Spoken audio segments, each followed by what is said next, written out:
Le samedi de la 4e semaine du temps de Pâques, nous avons ce passage essentiel dans la vie des apôtres comme dans la vie de l'Église et encore pour nous aujourd'hui, de l'annonce faite aux païens.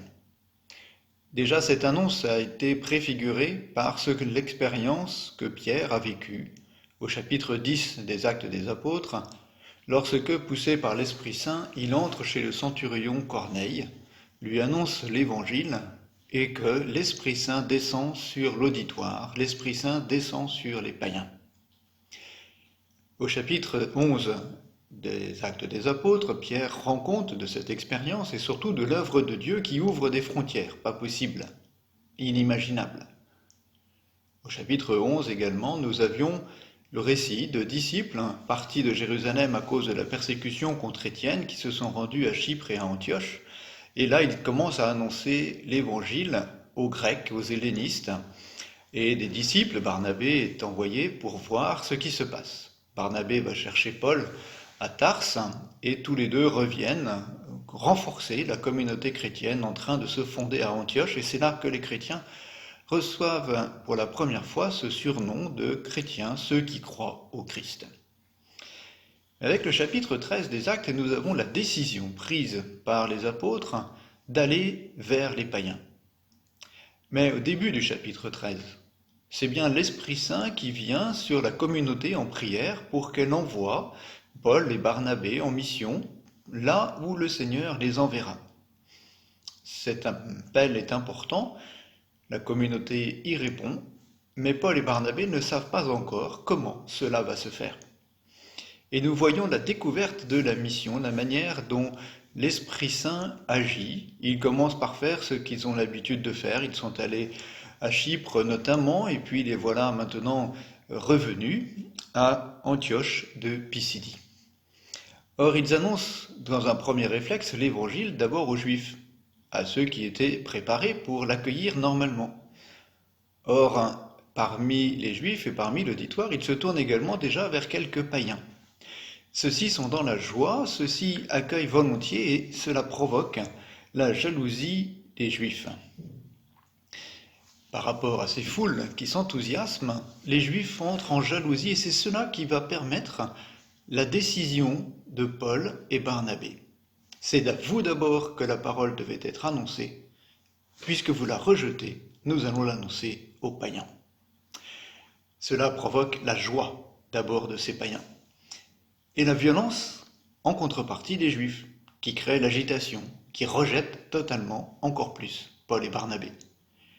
Ainsi, l'agitation provoquée, le rejet de la part des Juifs, est ce qui a provoqué l'évangélisation. D'être rejeté a poussé les apôtres, comme c'était déjà le cas après la persécution d'Étienne, pour les premiers disciples venus à Chypre et à Antioche, c'est encore la même situation. Paul et Barnabé, à Antioche de Pisidie, sont poussés vers la mission par le rejet de la part des Juifs. Alors les païens, devenus des disciples, sont dans la joie et l'Esprit Saint.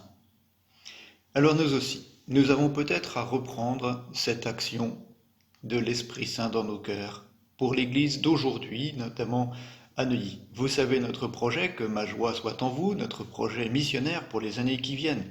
Il s'appuie sur cette même dynamique. Peut-être que le rejet est moins fort aujourd'hui, mais nous avons tous la tentation de parler d'abord de l'Évangile à ces chrétiens convaincus que nous connaissons, à ceux que nous reconnaissons comme des sympathisants. Or, nous n'avons pas à nous tourner que vers eux, mais à nous tourner vers les païens, vers ceux qui ne connaissent pas encore le Christ. Certains trouvent qu'aujourd'hui, dans ce mois de mai et le confinement, nous sommes, nous, chrétiens, rejetés, entre guillemets, maltraités. Je crois que ça n'est pas le sujet, mais que nous avons, en tout cas, à nous sentir poussés pour l'évangélisation. Regardons l'évangile tel qu'il nous est proposé aujourd'hui. Regardons la fin de ce chapitre 14 de l'évangile de Saint Jean. Celui qui croit en moi fera les œuvres que je fais. Il en fera même de plus grandes, nous dit Jésus.